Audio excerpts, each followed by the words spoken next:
I've been sitting here in my bedroom thinking about the Enlightenment.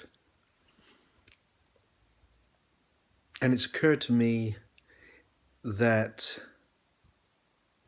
one way of describing what I'm trying to do with my new philosophy of emergent spirituality is to bring together the Western Enlightenment and Eastern Enlightenment.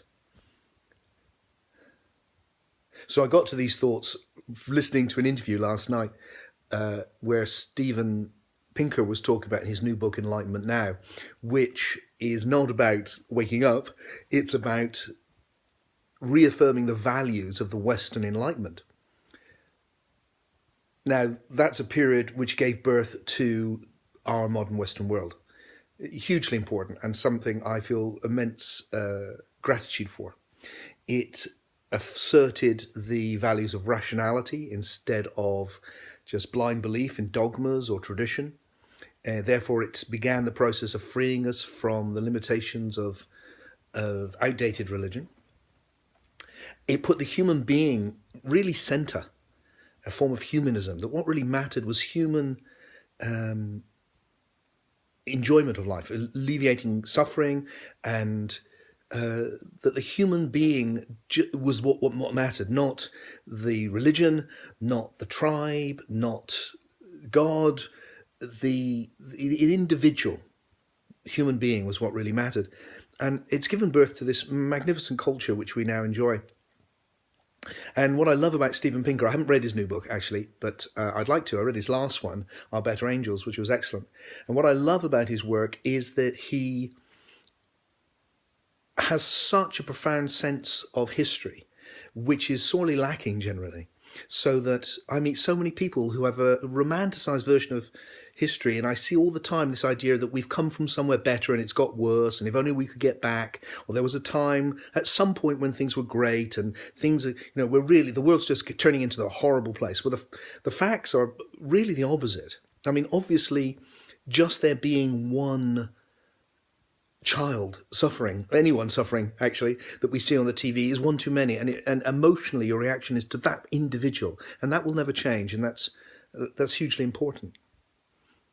But it's also good to be able to step back and see the scientific, if you like, perspective, the what the evidence suggests. And the evidence is overwhelmingly that things have moved forward beyond the wildest imagination of our ancestors in terms of how we live, the length of life, the lowering of child mortality, the way that war has been in massive decline. You're so much less likely to die a violent death now than any other time in history. And this is borne out most places across the world. Not all, of course. If you were in Syria right now, that would not be true. But taken as an overall... the advances, the progress that's been made since the Enlightenment is just extraordinary. And we should be so grateful for that, and it should encourage us. Now, my new philosophy is an evolutionary and emergent philosophy, which can easily be misinterpreted that somehow I just think it's all going to get better forever. Well, I hope that's true, but I have no knowledge, because whether that will be true, because in the past, the distant past, for instance, the evolutionary process, we saw 5 complete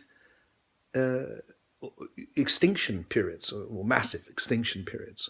So evolution is not just the great march of progress in any direction, either biologically or culturally.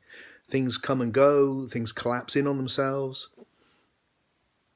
But I think we can at this moment look and say, with the issues that our ancestors struggled with, dying from childbirth, disease, war, starvation, all of those issues, we've done really, really well. And not to mention adding to that the rapid spread of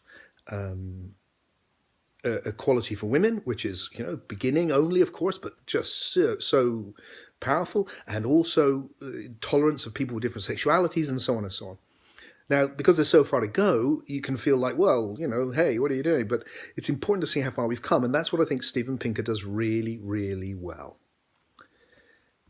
However, I also feel he's missing something. And what he's missing is what we find in the Eastern Enlightenment, this waking up to the non-dual oneness and the journey of the soul, the idea of the immortality of the soul, which the Enlightenment regarded as irrational eventually, not to begin with, but with the rise of materialist science. And today, a lot of scientists dismiss it as impossible because the soul is just a byproduct of the brain and so forth. So what I'm doing with my new philosophy, it's like I really want to capture the profound values and insights of both East and Western enlightenments. Of course, the Eastern Enlightenment isn't just from the East, because it's also the essence of our own Western tradition. I've shown that in my books on Gnosticism. But we will need to bring them both together. And I've talked previously, I think, about how it makes me smile that for the people I meet, they think of enlightenment as meaning the Eastern concept of a transformation of consciousness, even though in the West it is the name for this immense period of scientific transformation. But bringing those together, a philosophy which can be rational, but also trans-rational, can point to something beyond itself. A philosophy which puts the human individual right at the center, which my emergent spirituality does, but sees that individual as transcending him or herself, into a greater oneness, and bringing through the values of spirituality, this enormous love and this perennial wisdom. So that's my thought today, bringing together Western Enlightenment and Eastern Enlightenment. Two very different ideas, but both of which are very dear to my heart. And therefore, what I've tried to do with emergent spirituality in my book Soul Story is to go, look, there's one evolutionary story given to us by science, but also it's there already in spirituality with the idea of the evolution of the soul. And we can put these two together in a careful and thoughtful way to provide one understanding, one enlightenment.